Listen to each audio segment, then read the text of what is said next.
Search कैसे करेंगे। आप लिखेंगे नाइल कंसल्टेंट, ये जी निकला है नाइल कंसल्टेंट। हमारे फेसबुक पेज भी है, गूगल पेज भी है और हमारी वेबसाइट भी है। तो हम जाएंगे फेसबुक पेज के ऊपर।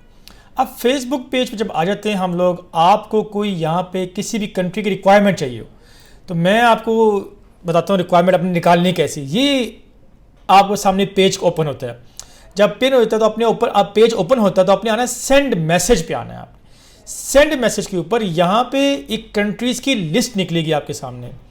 जिस कंट्री की भी ये कंट्रीज़ की लिस्ट है, जिस कंट्री की भी लिस्ट आपको रिक्वायरमेंट चाहिए आप उस पर क्लिक करेंगे। आपने टाइप नहीं करना, आपने क्लिक करना है। फॉर एग्जांपल मुझे जी चाहिए कनाडा की, मैं क्लिक करूंगा तो मेरे सामने कनाडा की रिक्वायरमेंट निकल आएगी मेरे सामने और उस पर दिए हुए नंबर पे मैं कांटेक्ट कर सकता हूँ अगर मुझे कोई चीज़ समझ नहीं आ रही तो। ये रिक्वायरमेंट निकल आई है जी, आप देख सकते हैं कनाडा की रिक्वायरमेंट निकल आई है। ठीक है जी, तो मेरी गुजारिश है किसी को इन्फॉर्मेशन चाहिए आप किसी भी इस मुल्क की, आप यहाँ पे यूएसए लिखेंगे तो यूएसए की रिक्वायरमेंट आपके सामने यहाँ पे निकल आएगी।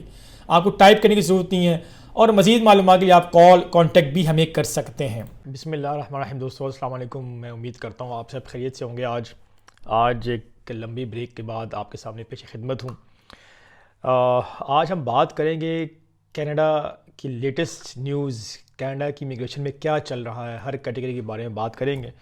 काफ़ी लोग जो है वो परेशान हैं कि सर हमारे रिज़ल्ट्स नहीं आ रहे, हमारे रिज़ल्ट्स नहीं आ रहे। तो इस पर हम डिटेल में बात करेंगे। मेरी रिक्वेस्ट होगी कि आपने वीडियो पूरी देखनी है और एक एक लफ्ज़ सुनना है, क्योंकि आपके जितने क्वेश्चंस हैं जो कमेंट में करते हैं और जो व्हाट्सएप के ज़रिए करते हैं या कॉल के ज़रिए करते हैं या ईमेल के ज़रिए या स्टाफ के ज़रिए करते हैं, वो इंशाल्लाह मैं कोशिश करूँगा उन सब क्वेश्चंस का मैं एक जो है वो ख़ुलासा जो है मैं इस वीडियो में बयान करूँ इंशाल्लाह।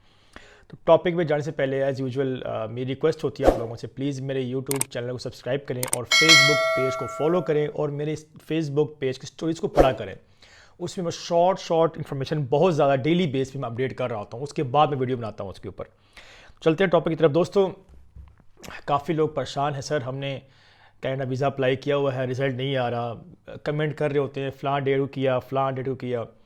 आपको याद होगा 2019 के एंड से जो है वो कनाडा के रिज़ल्ट्स आना बंद हो गए थे। बीच में कुछ रिज़ल्ट्स आना हुए जो कि बहुत इंपॉर्टेंट रीज़न्स लेके जा रहे थे कनाडा, उनको वीज़ा ग्रांट हुए और जो टूरिस्ट वीज़ा उनको वीज़ा से ग्रांट नहीं हुए। उसके बाद फिर कनाडा कुछ ऐसा बंद भी हुआ, फिर दोबारा जुलाई 2020 को रीओपन हुआ और फिर दोबारा बायोमेट्रिक सिस्टम चलता रहा। फिर कनाडा की डेली अपडेट आती रही कि जी हम लोग रिप्लाई कर रहे हैं, ब्लैक जो है ना वो केसेस बहुत ज़्यादा है जिसकी वजह से हम लोग डिले कर रहे हैं। अब लेटेस्ट एक न्यूज़ आई थी 7 सितंबर को, बल्कि 7 सितंबर से पहले भी एक वीडियो बनाई थी, इसमें कहा गया कनाडा अब लोगों को रिप्लाई करना स्टार्ट कर दिया और कुछ लोगों को रिप्लाई आई भी है, बट बहुत कम लोगों को रिप्लाई आए। उसके बाद एक ब्रेकिंग न्यूज़ मैंने लगाई थी और कैनेडियन इमिग्रेशन से न्यूज़ आई थी कि 7 सितंबर से पहले जिन लोगों ने अप्लाई किया हुआ था उनको अनफॉर्चुनेटली रिप्लाई शायद ना आए। मैं ये नहीं कह रहा कि नहीं आएगा, शायद ना आए। और कैनेडियन गवर्नमेंट ने बोला, रिकमेंडेशन दी, कैनेडियन गवर्नमेंट ने कहा कि जी कि हम रिकमेंड करते हैं कि आप री अप्लाई करें। बट कौन से लोग री अप्लाई करेंगे? फर्स्ट जिन्होंने बिजनेस के लिए अप्लाई किया हुआ है और जिन्होंने विजिटर वीज़ा है। अब यहाँ पे दो बातें मैं क्लियर कर दूँ, टूरिस्ट वीज़ा और चीज़ होती है, विजिटर वीज़ा और चीज़ होती है। आपने चेक करने हैं क्या आपने, अगर तो आपके पास कोई कैनेडा स्पॉन्सर नहीं है तो उसको हम टूरिज्म वीज़ा कहेंगे, टूरिस्ट वीज़ा कहेंगे। अगर आपके पास कोई स्पॉन्सर कैनेडा से आपने मंगवाया हुआ है तो उसको हम विजिटर वीज़ा कहेंगे। और विजिटर वीज़ा की भी कैटेगरीज हैं, बट स्टिकर के ऊपर आपकी कैनेडा का वीज़ा स्टिकर है उसके ऊपर विजिटर वीज़ा ही मैंशन किया जाता है। ठीक है जी, फॉर्म जब फिल करते हैं उसमें वहाँ डिफरेंट ऑप्शंस होती हैं, स्टिकर के ऊपर विजिटर ही मेंशन किया जाता है। तो 7 सितंबर के बाद ये कहा गया कि जिन लोगों ने बिजनेस, वर्क या विजिटर वीज़ा अप्लाई किया हुआ है, हम रिकमेंड करते हैं कि आप री अप्लाई करें, आपको जल्द से जल्द आंसर मिलेगा। 7 सितंबर को मैंने वीडियो लगाई, तब तक हमने कोई केस नहीं डाला हुआ था, हमने सारे केस उससे पहले डाले हुए थे। 7 सितंबर के बाद हमने कुछ केसेस डाले और अल्लाह पाक के फजल करम से मैंने एक बात बहुत पहले बताई थी, अगर जो लोग मेरे रेगुलर फॉलोअर हैं और मेरे स्टोरीज़ और यूट्यूब चैनल को प्रॉपर देखते हैं, मैंने कहा था कनाडा स्टार्ट में वीज़ाज देगा लोगों को। कनाडा जितनी कनाडा ने 2.5-3 सालों में बंद रहा उनका मुल्क, इस टाइम बहुत बड़ी ब्लॉकेज है, उनकी शॉर्टेज भी है लेबर की, और उनका यूएसए से बॉर्डर भी बंद रहा है, फ्लाइटें बंद रही, काफ़ी परेशानी के दौर से गुजरे हैं। ये स्टार्ट में वीज़ा देगा। जैसे स्पेन देख लें आप, स्पेन ने ओपन किया अपने वीज़ाज और स्पेन फ्रेश पासपोर्ट पे वीज़ा देना स्टार्ट किया। मैं खुद इस चीज़ के हक में नहीं था कि कोविड के बाद हम कोई भी फ्रेश पासपोर्ट दें, बट क्लाइंट की मर्जी है, क्लाइंट कहता है कि अप्लाई करें, मे बी किस्मत उसकी अच्छी, और जेन्युइन हमने अप्लाई किया, एक बंदे का किया जो कि मैं इसके खिलाफ था, उसका अप्लाई किया, अल्लाह पाक ने फजल करम से उसका वो स्पेन का वीज़ा फ्रेश पासपोर्ट पे लगा, और यकीन माने उसको ये भी नहीं पता कि सर मैं स्पेन में कहाँ जाऊँगा घूमने के लिए, इतना सादा बंदा है। इसी तरह कनाडा भी स्टार्ट वीज़ा देगा, और दिए कनाडा ने। मैं आपको छोटी सी एग्जांपल दूं, 7 सितंबर के बाद हमने पहला जब केस डाला वो हमने डाला बिजनेस इमिग्रेशन का, शहजाद अहमद का, जो कि आप स्क्रीन में देख सकते हैं। इनका वीज़ा लगा, इनका विद इन 7 to 8 डेज में वीज़ा अप्रूव होकर आ गया था।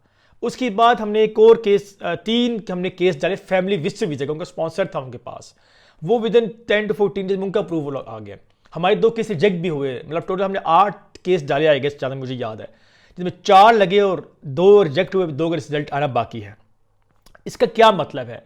इसका मतलब यह है कि मेरी रिकमेंडेशन, मेरी एडवाइस भी यही है कि जिन लोगों का कनाडा का रिस्पांस नहीं आ रहा, मेरी रिकमेंडेशन, मेरी मतलब कहते हैं रिक्वेस्ट ये है कि आप रीअप्लाई करें।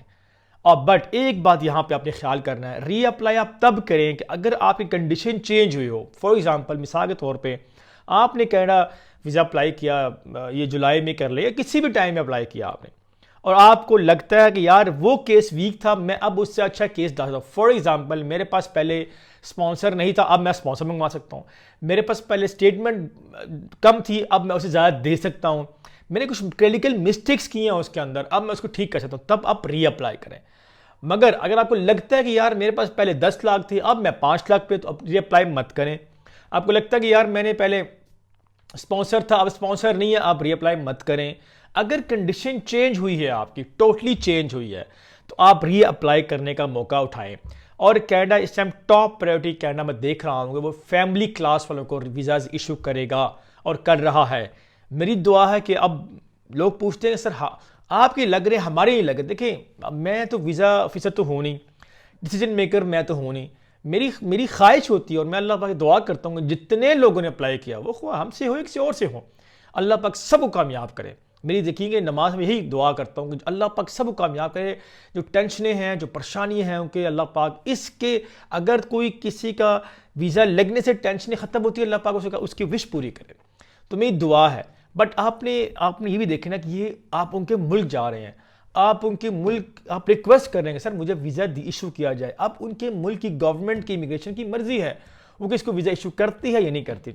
दूसरी मजे की न्यूज़ मैं बता दूं, अब कनाडा प्रॉपर लाइन पे आ गया है। इसका मतलब क्या है, जो कोविड से पहले प्रोसेसिंग टाइम था 2 वीक्स का, 20 दिन का, 1 मंथ का, अब वही हुआ। अब जो पाकिस्तान से प्रोसेसिंग टाइम है वो 19 डेज कर दिया गया है। वो विजिटर वीज़े का है, वो बिजनेस का है, वो वर्क परमिट का है, वो स्टडी का है। अब इंडिया से यही टाइम 190 डेज हो गया है। अब वहाँ से भी आस्ता आस्ता वो अपने रूटीन पे लेके आएंगे। वो आबादी बहुत ज़्यादा, उसके लिहाज से उन्होंने टाइम रखा है। बट पाकिस्तान खुशकिस्मत मुल्क है।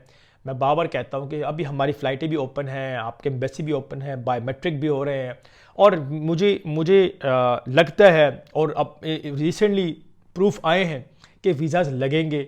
मेरी दुआ है उन वीज़ाज़ में आप लोग, जो लोग देख रहे हैं, जिन्होंने अप्लाई किया, वो भी उनका वीज़ा लगे जिस तरह बाकी को लग रहे हैं।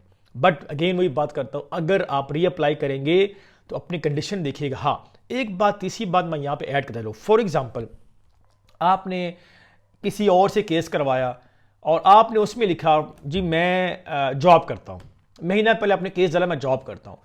अब महीने बाद आपकी कंडीशन टोटली चेंज होगी, आपने बिजनेस स्टार्ट कर दिया है, ठीक है जी। आपने दोनों चीज़ें मेंशन करनी है, क्योंकि देखें एक बात याद करें, कनाडा को जहाँ भी लगा कि आपकी फेकनेस प्रूफ हो रही है या आप झूठ बोल रहे हैं या कोई फेक चीज़ लगाई है, आपको फ़ौरन बैन कर देगा। होता क्या है कि आप पहले एक बंदे के पास जाते हैं, कहते सर मैंने पहले अप्लाई किया, रिप्लाई नहीं आ रहा, आप उसको पूरी स्टोरी नहीं सुनाते। वो दूसरा बंदा जो होता है कहता ठीक है आई मैं रिप्लाई कर दूँ, उसका कुछ भी नहीं चाहता, वो उसको पैसे चाहिए होते हैं, वो कहता ठीक है दो मैं रीअप्लाई करता हूँ। वो ये नहीं पूछता कि जब आपने पहले अप्लाई किया था उसमें क्या लिखा था आपने, क्या वो डॉक्यूमेंट्स हैं या नहीं। अगर वो डॉक्यूमेंट हैं तो फिर रीअप्लाई करें, अगर वो डॉक्यूमेंट नहीं है और वो आपको कहता है मैं अप्लाई कर रहा हूँ, तो उसकी बात यकीन मत कीजिएगा। वो सिर्फ पैसे ले रहा है आपसे, वो उसका वीज़ा से कोई लिंक नहीं है। अगर हाँ लेट सपोज आपने 3 साल पहले अप्लाई किया, तो 3 साल में कंडीशन काफ़ी चेंज हुई। मेरी फॉर एग्जांपल मैंने बिजनेस किया, मैं पहले 3 साल पहले जॉब कर रहा था, अब मेरा बिजनेस हो गया, तो बिल्कुल मैं बिजनेस लिखूंगा 3 साल बाद। बट अगर मेरी कंडीशन, अगर मैं विद इन मंथ्स चीज़ों को चेंज करूंगा, इस तरह आपकी फाइल पे असर पड़ेगा, आपकी फेकनेस पकड़ी जाएगी, आपके झूठ पकड़ा जाएगा और आपको मे बी बैन कर सके। तो मेरी रिकमेंडेशंस यही हैं कि आप प्रॉपर जो अथेंटिक फाइल है आपकी, जो सच्चाई है, सच के बेस पे अप्लाई करें। टूर प्लान का जो लोग टूरिस्ट हैं, टूर प्लान अच्छा लगाएं। एक बात याद यहाँ पे ऐड करता चलूँ, कनाडा हर साल टूरिज्म से लाखों अरबों डॉलर कमाता है। तो ये मत सोचेंगे वो टूरिस्ट पर वीज़ा नहीं देगा, बिल्कुल देगा, क्योंकि कनाडा जो है वो विजिटर से ज़्यादा जो लोग कनाडा जाते हैं वो टूरिस्ट जाता है। विजिटर्स जाते हैं बट सबसे ज़्यादा टूरिस्ट वीज़ा कनाडा जाता है। वो पाकिस्तान से हो, इंडिया से हो, नेपाल से हो, चाइना से हो, हर जगह से जाता है। उनके लिए भी ये कनाडा वीज़ा इशू करेगा। इससे रेलिवेंट कोई क्वेश्चन हो तो मैं दिए हुए नंबर पे आप कांटेक्ट कर सकते हैं और मैं इंशाल्लाह कमेंट्स में रिप्लाई करना स्टार्ट करूँगा आप लोगों को। तब तक के लिए अल्लाह हाफ़िज़।